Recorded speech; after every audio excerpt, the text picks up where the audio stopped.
हम करेंगे हर मजलूम की हिमायत। बिस्मिल्लाहिर्रहमानिर्रहीम। अस्सलामु अलैकुम। मैं हूं हुरैन फातिमा और आप देख रहे हैं हिमायती न्यूज HD चैनल। नजर डालते हैं आज की अहम खबरों पर।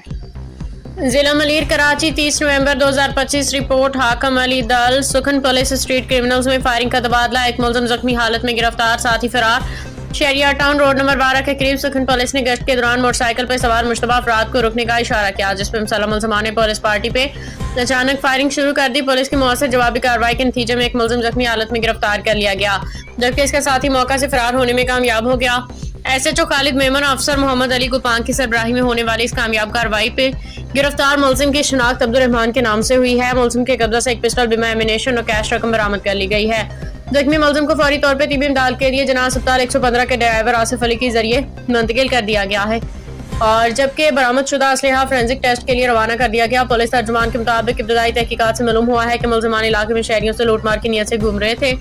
सुखन पुलिस ने ज़ाब्ते की कार्रवाई शुरू कर दी है, जबकि फरार मुलजिम की गिरफ्तारी के लिए मुख्तलिफ मकामात पे छापे मारे जा रहे हैं। DSP गुलाम अहमद शेख और SHO खालिद मेमन ने अज़म जाहिर करते हुए कहा कि जराइम पेशा अनासर को बहस कॉलोनी के कोने कोने से गिरफ्तार किया जाएगा, ख्वाह वो कितने ही ताकतवर क्यों ना हो। तर्जुमान मलीर पुलिस।